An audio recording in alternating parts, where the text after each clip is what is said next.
bueno, vamos a entrar directamente ya entonces a la palabra del Señor. Lo que nos estamos estudiando estos domingos es lo que se relaciona a el reino de Dios y la Nueva Jerusalén. Ese es el título general.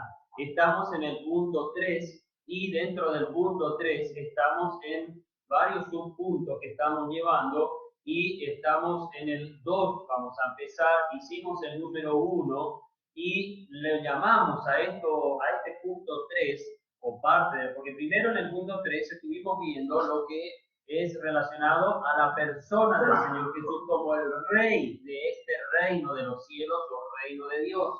El rey, habíamos dicho, no es el Padre ni el Espíritu Santo. El rey es Jesucristo. Por eso el propio Padre le da el título a él de Rey de Reyes y Señor de Señores. Obviamente con eso no estamos diciendo que en Cristo o en la segunda persona de la Trinidad Divina, Dios no es el Rey. Por supuesto que es el Rey y reina sobre todo. Pero el título, el nombramiento con ese título se le da a nuestro Señor Jesucristo. Él es en donde el Padre pondrá todo debajo de sus pies. Vemos en 1 Corintios 15. Y es importante entender que desde que llega a este planeta, que Él llega a esta tierra, a Él se lo identificó como el Rey.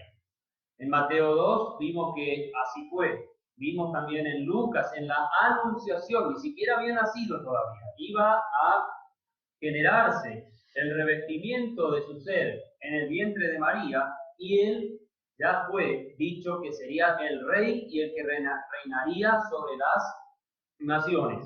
El Rey de este reino es solo y únicamente Jesucristo. A lo largo de su ministerio, Él anunció e hizo ver que era el Rey, no de este mundo, sino el Rey de los cielos. El reino de los cielos. Incluso en la oración que hace nuestro Señor, o mejor dicho, la oración que les enseña a los discípulos a hacer en Mateo capítulo 6, en una parte de esa oración, a ver lo que por ahí tuvieron que repetir muchas veces cuando era religioso por algún castigo, dice, venga tu reino, así como en el cielo, también, ¿dónde?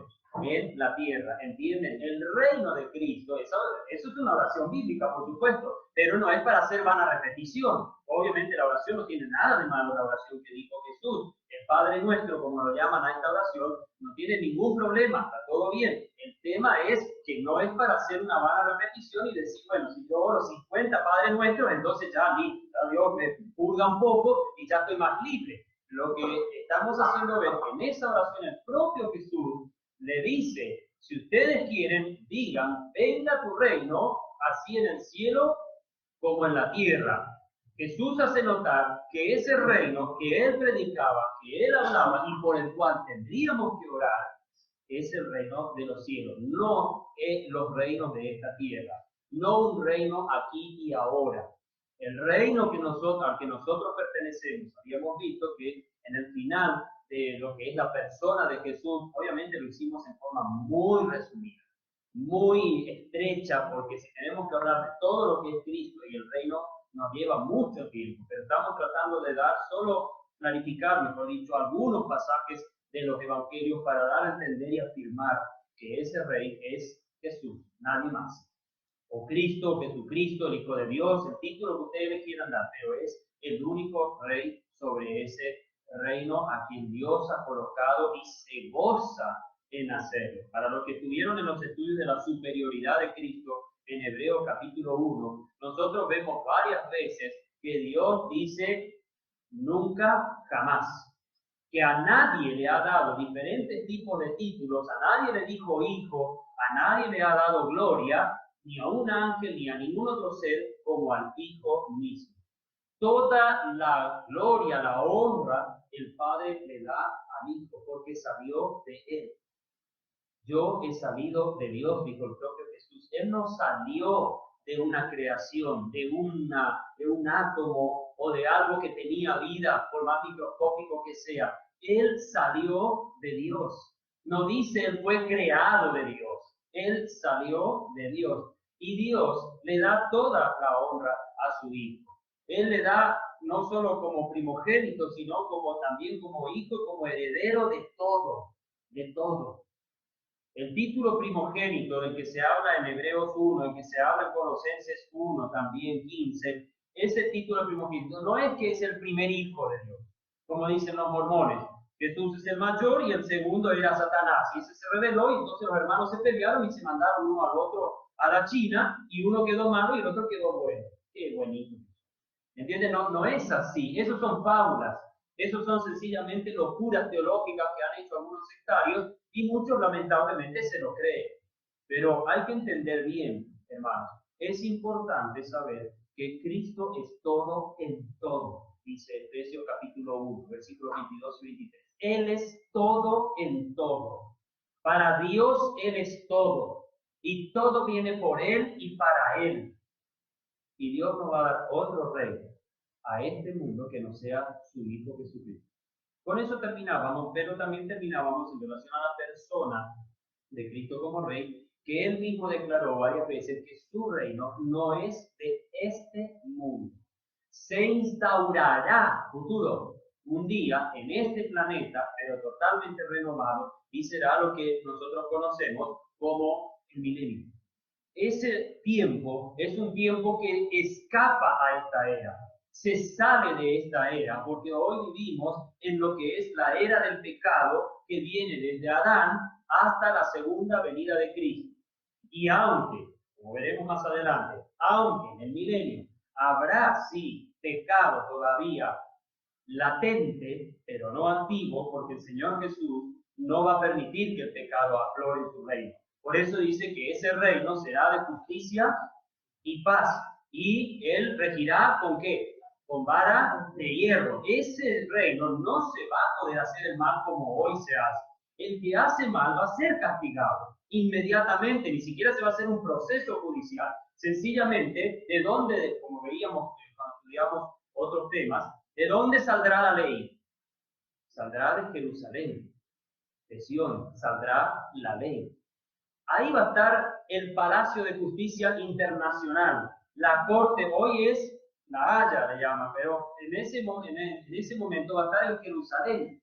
La Corte de Justicia no va a estar en Europa, va a estar en Medio Oriente, en una ciudad llamada Jerusalén, en un país llamado Israel. Entonces, nosotros cuando oramos, como esa oración que nos decía el Señor, entonces cuando decimos, venga tu reino, así en el cielo como en la tierra, lo que estamos haciendo es decir, queremos ese reino que no está todavía, pero lo anhelamos. Oramos por él.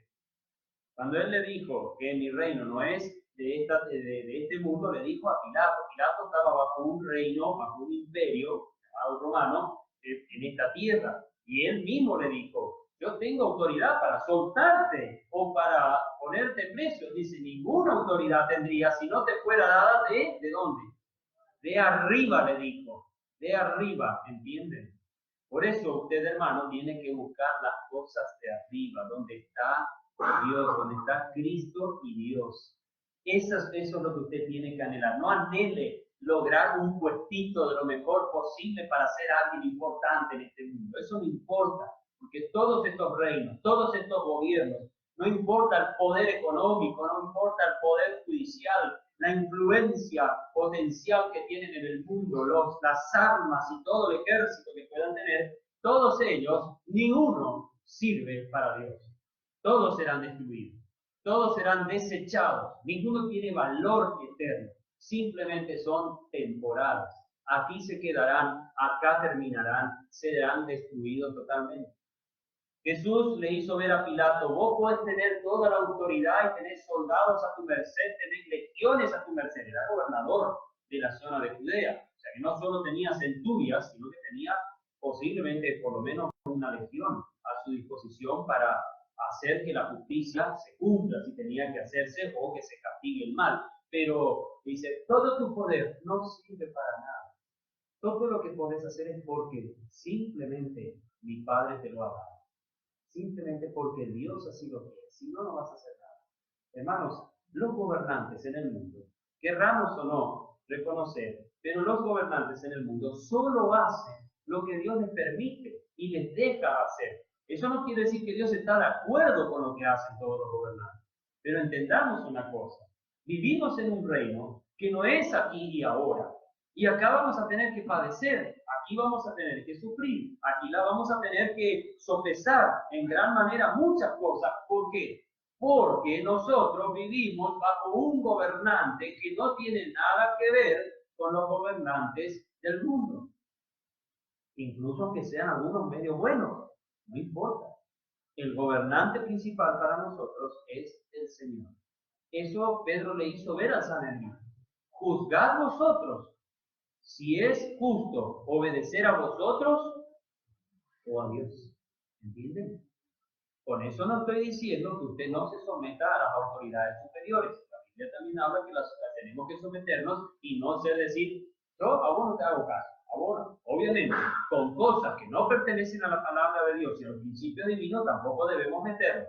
También si tenemos que ser perseguidos porque vamos a decir no a una cosa o a otra, bueno, no hay problema.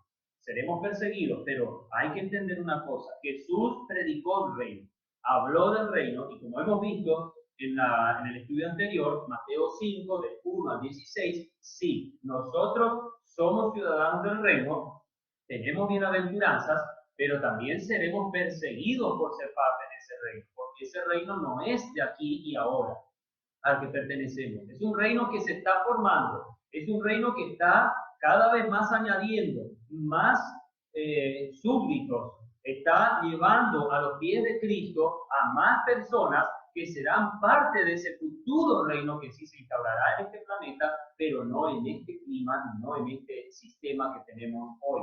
Por eso, hermanos, nosotros esperamos. Somos hijos del rey, como dicen algunas iglesias por ahí, pero no estamos para reinar. Cuidado con eso.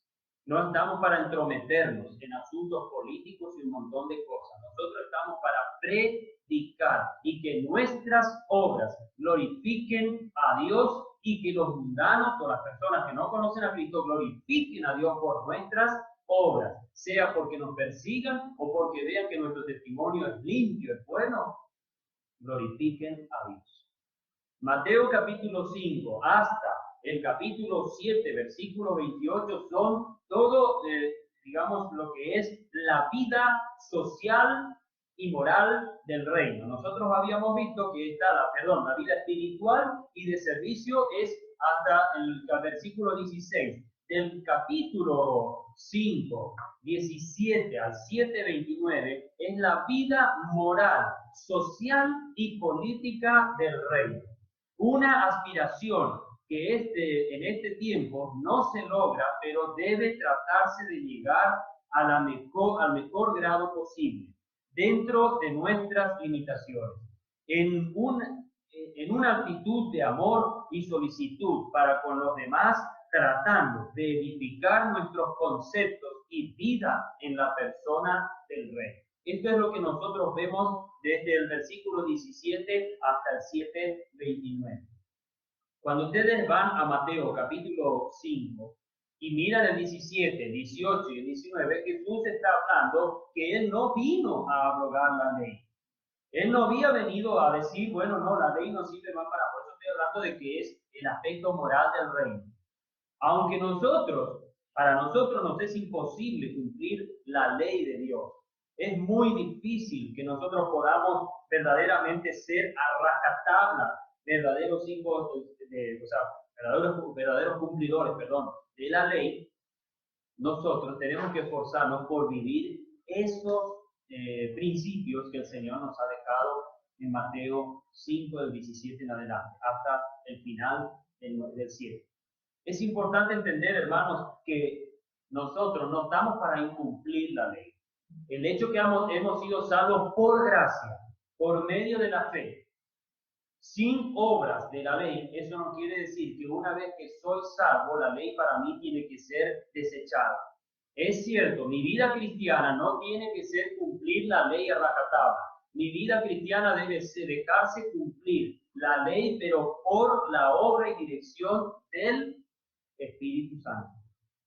Si ustedes van a Romanos capítulo 9, al final, dice que ¿por qué no alcanzó la redención o la salvación o no alcanzó la justicia de Israel. Porque seguían la ley por medio de ¿qué? Por mandamientos y por obra, no por fe. ¿Entienden la diferencia? Cuando yo sigo la ley por fe, es porque dejo que el Espíritu de Dios sea el que dirija mi pensamiento y Él me lleva a la ley y al cumplimiento de la ley. Ahora en Romanos capítulo 7 dice también, la ley es buena y es espiritual, pero por la ley conozco el pecado. Y ahí nombra algunos pecados: no adulterarás, no matarás, no robarás y demás. Es cierto, ¿por qué no robo? ¿Por qué no adultero? ¿Por qué no fornico? ¿Por qué no hago este pecado o el otro pecado? Porque sé que la ley dice que a Dios no le agrada. Pero hay otro ingrediente para el cumplimiento de la ley, que también nosotros vemos en Mateo 5 y en Mateo 6, y lo van a ver en Lucas 6.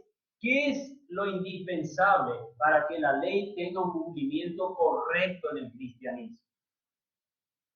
La ley no se debe jamás cumplir en forma legalista. Eso es lo que le discute Santiago a sus destinatarios. Él dice que cualquiera que dice que cumple la ley, dice que infringe en un solo punto de la ley, capítulo 2, versículo 10, se hace que culpable de toda ella. El ingrediente para que la ley sea cumplida sola y en forma automática en nuestras vidas es el amor. Capítulo 5, versículo 13 de Gálatas, dice Pablo, y el 14, dice que en este mandamiento se resume toda la ley.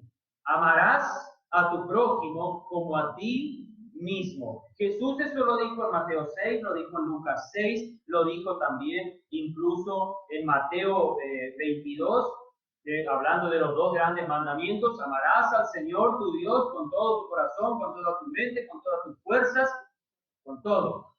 Dice, amarás al Señor tu Dios. El segundo dice semejante: amarás a tu prójimo como a ti mismo.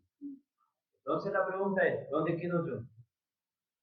Yo ya me amo siempre. Ustedes no se aman. Pero usted tiene que estar en tercer lugar. El tema es que nosotros siempre somos primero. Por eso Jesús dijo, amarás a tu prójimo como que. Porque vos la amás. Uno ya se ama, ya se quiere tanto se ama uno, que por cualquier cosa que nos dice saltamos como leche hervida. Cuando empezó a hervir y saltó, ¿no? Ya salió y manchó la cocina. Por eso a algunas personas se le llama leche hervida, porque cualquier cosa que le dicen. ¿Y qué pasa cuando uno se enoja en una forma un poco airosa? O todo el tiempo es enojoso. Hace macana. Igual que la leche cuando sale de la lecherita, o de la olla, o de lo que sea. Hace macana, ensucia todo, mancha todo y cuesta limpiar. Y más si cae sobre la hornalla caliente o sobre el chapón caliente arriba, cuesta limpiar. ¿Entiendes? Usted se ama tanto, se quiere tanto, que Jesús trató de dar una comparación lo más sublime posible, es que usted tiene que amar más a su prójimo que a usted. Así como te amas tanto y te querés tanto y te aprecias tanto y te cuidas tanto y no querés que nadie te diga nada, así deberías amar a otro. Así deberías amar. Y el único que hizo eso fue Jesús. Por eso yo me aferro, como único de Dios, me aferro a la obra de Cristo según la ley, no a lo que yo pueda hacer. Porque Romanos capítulo 10, versículo 4, ¿se acuerdan lo que dice? Lo usamos a veces para evangelizar. El fin de la ley es vino. No dice el fin de la ley vino ya. El fin de la ley es Cristo. Cuando Jesús en Mateo capítulo 5 dice, no he venido para abrogar la ley, sino para cumplirla, Él está diciendo que Él vino a cumplir la ley. Porque nosotros no podemos cumplir la ley. Aunque la ley para mí puede ser un ayo, como dice Pablo en Gálatas 3, es un ayo, un maestro que me enseña y me ayuda a vivir dentro del reino. ¿Saben qué, hermanos? No es que la ley, repito, no es que la ley usted la tiene que cumplir en forma legalista, porque nunca lo va a lograr. Y Dios no le pide tampoco eso. No le pide. Lo único que Dios le está diciendo es que usted ame, que usted sea capaz de sacrificarse por los demás, por Él y por los demás. y el resto deje nomás que el Espíritu Santo se encargará de ayudar a cumplir la ley. Usted ni se dará cuenta que está cumpliendo la ley. Porque si usted vive a Cristo, si usted no se vive a sí mismo, ya no vivo yo, dice Pablo, sino vive Cristo en mí, entonces usted solo va a cumplir. Usted sin darse cuenta, sin pensarlo, sin buscarlo hacer, usted va a estar cumpliendo. Porque amar es hacer todo lo que la ley dice. Dice Pablo que la ley es buena y es espiritual. Y es espiritual. Pero también la ley me ayuda a conocer lo malo, de lo que me debo apartar. Pero hagámoslo con fe. Hagamos en la vida de Cristo y en la voluntad de Cristo. El Sermón del Monte, es cierto, es muy severo y aumentó, hermano. Muchos piensan, no, pero claro, el Sermón del Monte está en el Nuevo Testamento, pero ¿bajo qué pacto fue dado el Sermón del Monte? No fue dado bajo el nuevo pacto, fue dado bajo el antiguo pacto, bajo la ley. Y cuando ustedes miran el Sermón del Monte, les quiero dar una mala noticia, hermanos. Pero si ustedes miran el Sermón del Monte, es peor que la ley. Es peor todavía, es más fuerte, más duro todavía. Porque en el Sermón del Monte, el Señor Jesús aumentó la calidad de vida moral. No es que la bajó o la igualó a la ley. Entonces la pregunta es decir, bueno, pero si el reino de Dios, o sea, el Sermón del Monte es más fuerte que la ley, entonces ya es imposible, nadie va a agradar a Dios. Y es cierto. Ustedes van a escuchar unas expresiones en el capítulo 5 y 6, que el Señor dice, habéis oído que fue dicho, un mandamiento. Pero yo os digo, y en ese pero yo os digo, ya Jesús da un aumentativo y le da un precio más alto al cumplimiento de ese mandamiento. ¿Entienden? Cuando Jesús, por ejemplo, habla del adulterio en el Sermón del Monte, capítulo 5, él dice que no adulterarás, dice la ley. Habéis oído que dice no adulterarás, pero yo os digo que cualquiera que mira, en este caso dijo una mujer, hablando a los varones principalmente, mira a una mujer y codicia, ya como que no solo, una cosa es mirar a una mujer. Usted puede, hermano varón, usted puede mirar a una mujer, no hay problema. Imagínese si viene la mujer, una hermana en la iglesia y le viene a saludar a usted como hermano y usted, ¿cómo le va? Dios le bendiga, hermana. No, obviamente, mirar a una mujer, verla a una hermana en la iglesia no es el problema es lo que pudiera seguir después de eso.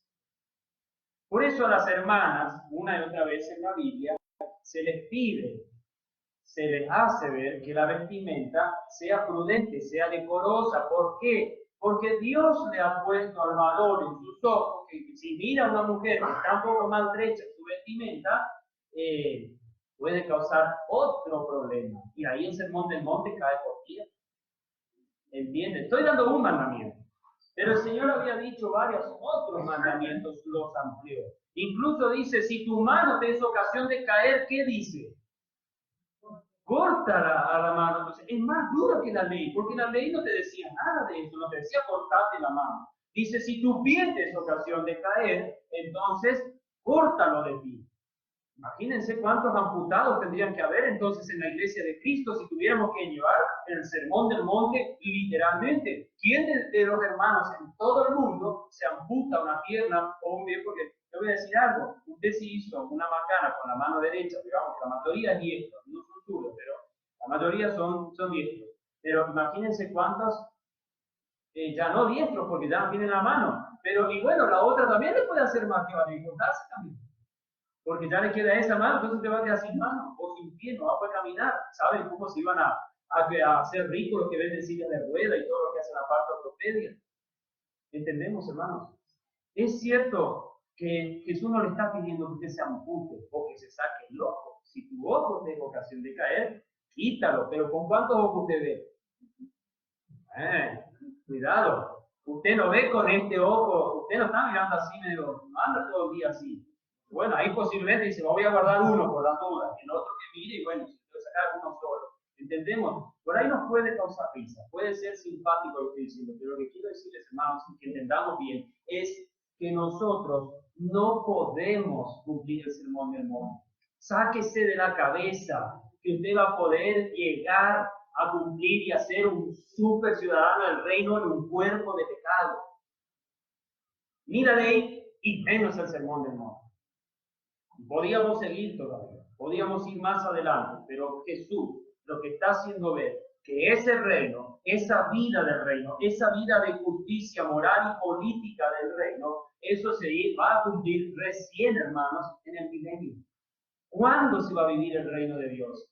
Según el sermón del monte, solamente en el milenio. Cuando nosotros, los que hemos creído en Cristo, habremos sido librados de este cuerpo de muerte. De este cuerpo, como lo llama Pablo, miserable. ¿Quién me librará de este cuerpo de muerte? ¿A usted le gusta su cuerpo? ¿Lo ve muy bien? ¿Lo ve muy bueno? ¿Le agrada? Está muy bien dentro de todo, pero no se pase de la raya. Sepa que este cuerpo va a morir y va a quedar hecho ceniza, una putrefacción total, si es que muere. Y si llega al arrebatamiento de la iglesia, no se va a ir con su peinadito lindo, ni con su joya, ni con nada. Se va a ir y será transformado, dice. Es importante que entendamos que no podemos cumplir el reino de los cielos al estar a lo estipulado por el sermón del monte, pero tampoco vamos a llevar lo que tenemos puesto, ni nada de lo que logremos aquí. Todo el Señor lo ha dejado para el futuro y nuevo. La gloria venidera que nosotros se han de manifestar, se han futuro. Ahora usted no busque gloria, ni yo tampoco, no busquemos gloria. Ahora tenemos que buscar la gloria de Dios y tenemos que buscar las cosas de arriba. Si el Señor me permite llegar a un cierto grado para poder vivir el reino de los cielos según el sermón del monte, hagámoslo. Pero cuidémonos, hermanos, de querer pretender hacerlo de una forma legal, porque no lo vamos a poder hacer. El Señor va terminando el capítulo 5 diciendo: oíste que fue dicho, amarás a tu prójimo y aborrecerás a tu enemigo. Versículo 44. Pero yo os digo, amad a vuestros enemigos, bendecid a los que os maldicen, haced bien a los que os aborrecen y orad por los que os ultrajan y os persiguen, para que seáis hijos de vuestro Padre que está en los cielos, que hace salir su sol sobre malos y buenos y hace llover sobre justos e injustos. ¿Entienden, hermanos? Va terminando el capítulo 5, se va yendo y nos hace ver que también tenemos que tener misericordia y que tenemos que ser perfectos como nuestro Padre. El último versículo, 38. Tenemos que ser perfectos como nuestro Padre. Ahora, quiero decirle, perfección en nuestra vida, en este cuerpo, no la vamos a lograr jamás. Pero el apóstol Pablo, en Filipenses, hoy el hermano estaba leyendo esa carta, en el capítulo 3 de Filipenses, él dice: a todos los que somos perfectos, sigamos una sola regla. ¿En qué forma nosotros somos perfectos? ¿Por qué Pablo dice que sí somos perfectos? Sin embargo, no llegamos. Es imposible. Si nos hacemos una mirada introspectiva y retrospectiva, podemos decir: tengo demasiado que se me puede cuestionar. Entonces la pregunta es: ¿en qué sentido somos perfectos? Somos perfectos en Cristo, en la obra que Cristo hizo, y la perfección, y vamos a seguir siendo perfeccionados, dice también Pablo en Filipenses.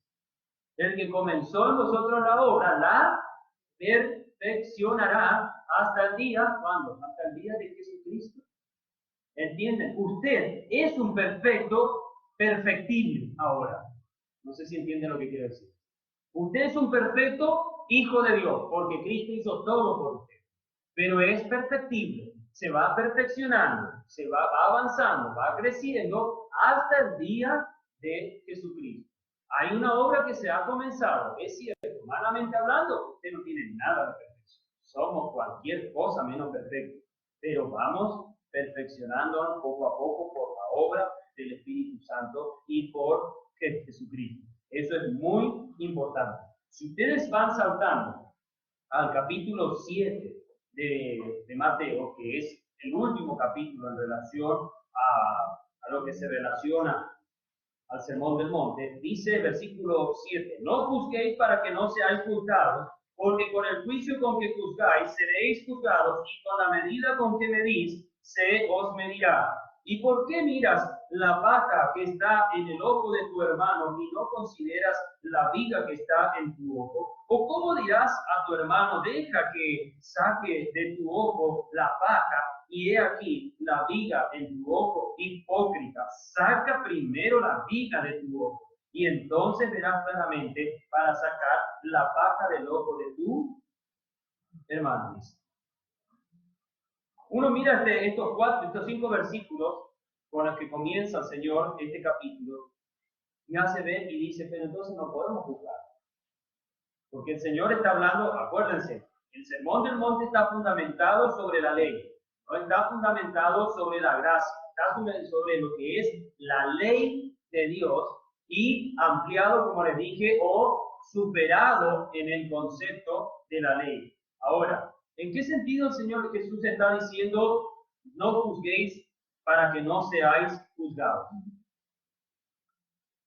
Jesús está hablando del aspecto legal, del aspecto de la ley. Por eso dijo en el capítulo 5 y en el 6, oísteis que fue dicho esto y aquello, y ampliaba. Pero yo os digo, daba una superación más sobre la ley en el mandamiento, le daba un aspecto más inalcanzable a la ley. Entonces, ¿en qué sentido no puedo juzgar yo?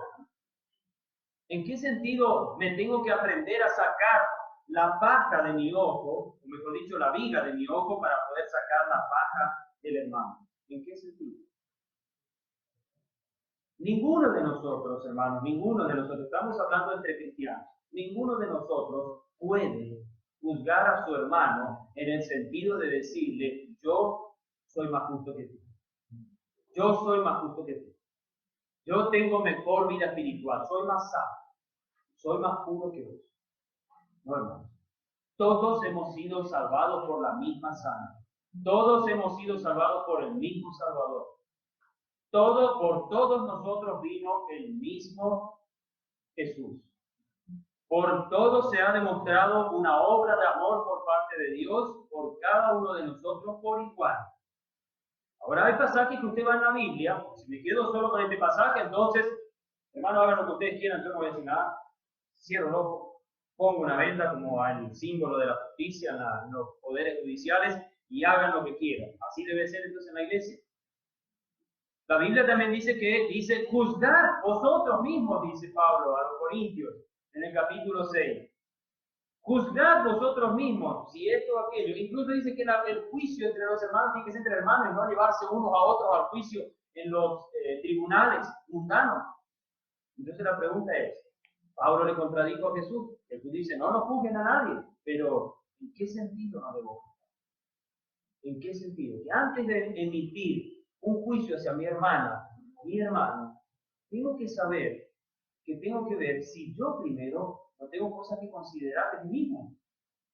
Si no soy yo el que también puedo estar perjudicando o haciendo algo para que ese hermano esté como está, o esa hermana. O si los hermanos en la iglesia, en la congregación, no están haciendo algo para que ese hermano esté haciendo lo que está haciendo. Es importante entender una cosa. Hay que saber, antes de hacer cualquier juicio, primero hacer un análisis introspectivo en cada uno de nosotros, analizarnos a nosotros mismos y ver si antes de decirle, no tengo yo también algo que considerar de mi vida delante de Dios. Y después ir a hablar con el hermano. Sí, por supuesto que tengo que ir a hablar si veo que algo está mal, pero no juzgar. Tengo que llevarlo a la palabra y que la palabra de Dios juzgue la actitud de ese hermano. Porque a veces somos fáciles de condenar, pero no de restaurar. ¿Entienden la diferencia? No estoy diciendo que a veces nos llegue el momento en que vamos a tener que decirle a un hermano, disculpe hermano, pero apártese de nosotros. Puede llegar a ser tan pecaminosa la situación del hermano o de los hermanos, de ciertos hermanos, que uno va a tener que llegar a decir, hermano, por favor, hágase un lado. Esto no va más. La iglesia está siendo muy afectada. ¿Entendemos lo que quiero decir? Jesús no está diciendo que no vayamos a sacar la paja del hermano. Pero antes, saquémonos la viga para ver bien. para analizar bien, para juzgar correctamente, para saber si esto es así o no. Porque ¿saben qué? Les voy a decir algo. El chismerío en la iglesia hace que muchas veces nuestro prejuicio sea más grande que un verdadero juicio. ¿Entienden? A veces en vez de ir y hablar con el hermano o la hermana que está pecando, lo que hacemos es ir y contarle al otro hermano, ¿viste lo que está haciendo fulana? ¿Viste lo que está haciendo el hermano o la hermana? Y eso no se hace, hermano. Eso es lo que Padre Jesús está diciendo. No juzgues, no te hagas tan santurón y no vayas a decirle a otro o a juzgar y decir, mira esto, mira aquello y aquello y aquello.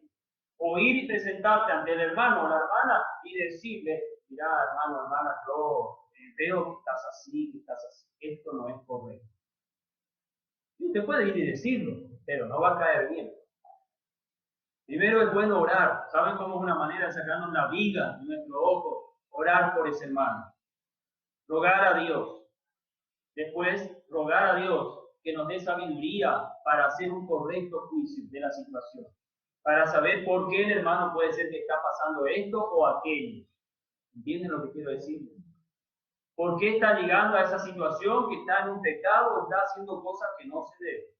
En el reino de Dios tenemos que aprender a hacer un correcto juicio. No un juicio de condenación, sino de restauración. Si no se puede restaurar, o el hermano mismo, la hermana misma no quiere ser restaurado, tenemos que dejar. Pero, hermanos, aprendamos a pedir a Dios. Aprendamos a rogar a Dios por esas almas que a veces están en dificultades, que tienen luchas y que tienen angustias, y nosotros vamos con un dedo condenatorio o chismoso, una boca chismosa, y solo estamos hablando, pero nunca hacemos nada hacia ese hermano. Y que Dios le ayude. Como decían los brasileños en el litoral, Dios te acuda. Así decirle, que Dios te acuda, que Dios te ayude, pero no es así. Juicio hay que hacerlo, pero sacarlo bien la viga y dejar que Él, acuérdense que la paja es algo pequeño, la viga por supuesto es algo mucho más grande. A veces por una paja, por un pedazo de palito de paja, podemos armar un problema que no tiene ningún sentido. Y hacer un escándalo en la iglesia que no tiene sentido. Solo porque nosotros no nos sacamos la viga que teníamos en el mundo. No quisimos mirar nada. Yo vi y yo acuso. Así es nomás nuestra situación. ¿Entienden, hermanos? Cuidado con esto. En el reino de Dios hay que hacer un justo juicio. Juzgar con justo juicio, dice la Biblia. Entonces, ¿nos damos cuenta? Sí hay que juzgar. Sí se puede, pero no siempre tenemos que juzgar con un juicio condenatorio. Jesús hace ver dónde está el fundamento de mi vida en el reino. Vamos a ir al capítulo 7, pero vamos a saltar al versículo 24. Un pasaje que lo habremos oído y escuchado, y hay ilustraciones, hay cuadros incluso de estas dos casas, de estos dos fundamentos. Pero acá no es la casa el tema, acá principalmente el fundamento es lo que vale en este pasaje. ¿Dónde está fundada nuestra vida en el reino? Porque recuerden que este pasaje de Mateo 24 hasta el 27 está hablando de el reino, es parte del sermón del monte. Entonces, ¿dónde está fundada mi vida espiritual en el reino? ¿Dónde estoy fundando todo mi cumplimiento de una vida moral correcta delante de Dios y que agrada a Dios? ¿Estoy fundándola en mí o la estoy fundando en la roca? ¿Y quién es la roca? Muchos pasajes nos hablan que la roca es Jehová o que es Cristo. ¿Se acuerdan lo que le dijo Jesús a Pedro? Tú eres Pedro, pero sobre esta roca edificaré mi iglesia. No sobre Pedro, sobre esta roca. Tú eres una piedra, tú eres algo que se puede levantar, un capote, una piedra más o menos grande, pero yo soy sobre esta roca, sobre él mismo, fundaría la iglesia. La iglesia puede vivir el reino de Dios y vive en el reino de Dios, pero tiene que estar fundada en la persona, en el Rey, en la roca que es nuestro Señor Jesucristo. Cualquiera pues que oye estas palabras mías y las hace, lo compararé a un hombre prudente que edificó su casa sobre la peña y cayó la lluvia, y vinieron los torrentes y soplaron los vientos y embistieron contra aquella casa y no cayó porque estaba fundada sobre la peña. Y cualquiera que oye estas palabras mías y no las hace, lo compararé a un hombre insensato que edificó su casa sobre la arena. Y cayó la lluvia, y vinieron los torrentes, y soplaron los vientos, y azotaron aquella casa, y cayó, y fue grande, grande, ¿tú qué? Tu ruina. Tu ruina. Primero, el Señor compara una casa construida en una peña. ¿Ustedes conocen las peñas? ¿Saben lo que es las peñas? Es una roca, un tipo de roca, pero que usted puede tener una roca que es algo gigante, pero que está suelto. La peña es una roca, pero que está prendida en una montaña o en un pedazo de piedra o en algo grande, en un monte, y no está separada. Entonces, vienen, no sé si ustedes vieron esos lugares, a veces quizás no fueron, pero van a lugares como ven en televisión, esos mares donde no hay playa de arena, pero sí hay riscos y hay muchas peñas. Y viene el agua y todo el día, las 24 horas, todos los días del año están golpeando, y el viento, y sube la marea, baja la marea, y la roca está ahí. Llega el agua y tira todo el agua a la marea del mar, y lanza y vuelve a bajar, y la roca ahí, se escurre nomás el agua, pero no se queda ahí. Cuando fuimos al sur, vimos en algunos lugares ese tipo, me hacía acordar a este pasaje. Como el agua empuja, y uno se llega a meter ahí, pero le llega a estampillar contra la roca con la fuerza que venía el agua del mar. Pero la casa, la vida espiritual nuestra, que esté radicada en Cristo, que esté puesta, arraigada, cimentada en la peña, que esté puesta, nosotros cantamos ese himno, la peña de Oreb. Si nosotros estamos en la peña, si estamos en la roca que es Cristo, nuestra vida en el reino no se va a mover, no va a titubear. Dice Jesús que cayó la lluvia, vinieron los torrentes y soplaron los vientos y embistieron contra aquella casa y no cayó porque estaba fundada sobre la peña. Hermanos, quiero decirles algo.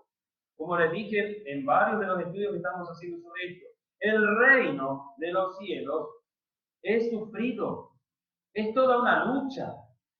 Si sufrimos con él, dice Pablo, reinaremos con él. No se olviden de ese pasaje. Si sufrimos con él, reinaremos con él. Quiero decirles algo, hermano. Va a caer la lluvia. Van a venir los torrentes. No es que Jesús está diciendo posiblemente venga. Quizá venga, cuando venga. No hay como una posibilidad. Jesús está dando a entender que van a venir, que es parte de la vida nuestra. Los torrentes, las olas, todo lo que empuja, el agua, el viento, la lluvia, todo va a venir. Todo esto erosiona, pero la peña no se erosiona, porque es dura, es firme. ¿Entienden? Nuestra vida se envejece, nuestra vida va decayendo, todo de nosotros se va desgastando, pero la peña, la roca de mi salvación no. ¿Entienden? No se gasta, no se envejece, siempre está firme, siempre está sólida. Nada la puede embatir. Si mi casa, si mi vida, todo mi corazón, mi espíritu y alma están entregados a Cristo y están en Cristo, nada va a pasar aunque vengan las pruebas más duras y más difíciles. Aunque vengan a veces esas luchas terribles, yo seguiré fiel a mi reino. Seguiré fiel al reino de los cielos. No voy a caer. Hermanos, la vida en el reino de los cielos hoy no es pura alegría y gloria. No es puro salto y puro montón de hacer fiestas y un montón de farras. No, hermano. El reino de los cielos a veces implica soledad, implica tristeza, implica angustia, implica muchas veces sinsabores en la vida, implica rechazo y hasta incluso entre los hermanos, implica mucho. Pero nosotros tenemos que seguir adelante, estamos obligados a seguir adelante, nos guste o no. Hay que seguir. El que retrocede no agradará a mi alma, dice el autor de los Hebreos. No agradará a mi alma. Y cualquiera que oye estas palabras mías y no las hace, le compararé a un hombre insensato que edificó su casa sobre la arena. ¿Hicieron castillos de arena alguna vez en la playa? ¿Les tocó jugar con esas cosas? Uno va al mar y la arena está así mojada, está como que uno la agarra y se queda quieta ahí. Y mientras usted arma su castillito, todo, usted dice, bueno, está ahí cerca del agua. Y lo que a veces los chicos hacen cuando arman el castillo, porque quieren que el castillo esté a la vera del mar, entonces hacen y se hacen imaginaciones de reyes y demás, arman. ¿Y qué pasa? Tiene dos problemas el castillo de arena. Mientras la arena está mojada se sujeta bien, pero después empieza a secarse por el sol y comienza a querer desmoronarse, empieza a cuartearse, a arrancarse y se empieza a caer el castillo y el chico llora porque se cayó su castillo de arena. Pero el otro problema es que el chico no sabe que el mar tiene la marea baja y la marea alta. Entonces cuando llega la tardecita, a la noche, viene el mar, comienza a levantar y el mar aplasta, tumba todo, porque comienza a venirse cada vez más cerca a la orilla del mar y comienza a tumbarle todo el castillo de arena. Entonces ahora todavía tiene que volver a hacer. ¿Entienden? Pero un chico que juega con eso es divertido, se divierte y hace algo. Pero que en la vida cristiana pensemos que es una diversión hacer el fundamento de nuestra casa en la arena, es peligroso. Es muy peligroso. ¿Saben qué es el fundamento de arena?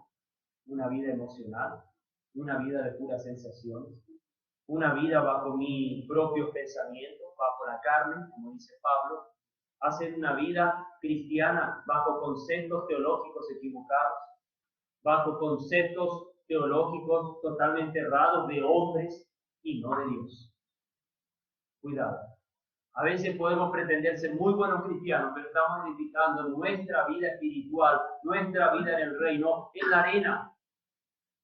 Y peor si es arena movediza, que aparte de ser blanda, es una arena que te chupa y te va a matar por la pizza.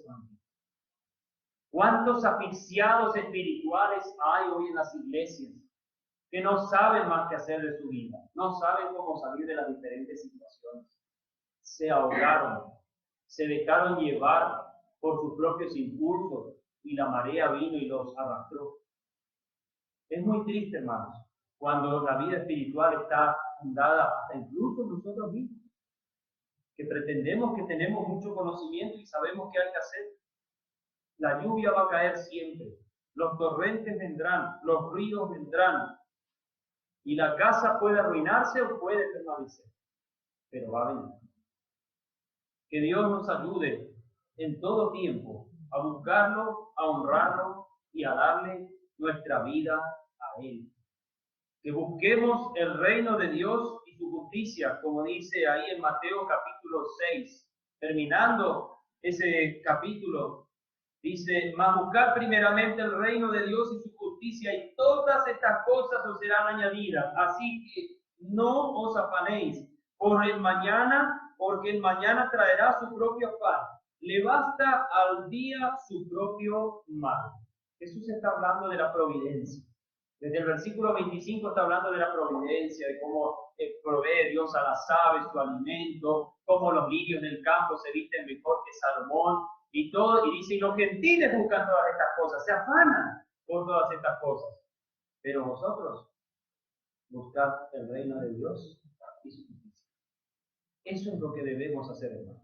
Buscar el reino de Dios y su justicia. No buscar lo que el mundo me pueda dar para que yo viva más feliz, sino buscar la voluntad de Dios para nuestra vida dentro de este mundo de maldad, para que Él haga con nosotros o a través de nosotros lo que Él quiere hacer. Que Dios nos ayude. Mediante el próximo estudio vamos a hablar de lo que es la historia y el proceso a lo largo de la historia del reino en Mateo capítulo 13, las parábolas de Mateo 13, desde el sembrador hasta el final. Así que los que quieran seguir el estudio y están siguiendo, el próximo capítulo vendrá en este mismo canal. Así que espero que lo puedan escuchar y estar todos aquí. Que Dios les bendiga, hermanos, y honremos a Dios con todo lo que Él nos ha dado, con nuestra salud, con nuestras fuerzas, con todo lo que tengamos. Démosle a Él, honrémosle a Él con todo lo que tengamos, incluso nuestras cosas materiales, en lo que podamos, no pueda servir eso, que también lo usemos para que el reino de Dios, su justicia, sea extendido. Padre nuestro, gracias por tu palabra. Gracias, Señor, por lo que nos das y nos bendices. Pedimos que nos ayudes, que nos fortalezcas y nos des ánimo pronto para continuar y trabajar. Que seamos buenos ciudadanos del reino, que nos vamos preparando para ese verdadero reino. Sabemos que hay luchas y dificultades. A veces incluso hay incertidumbre de cómo seguirán las cosas.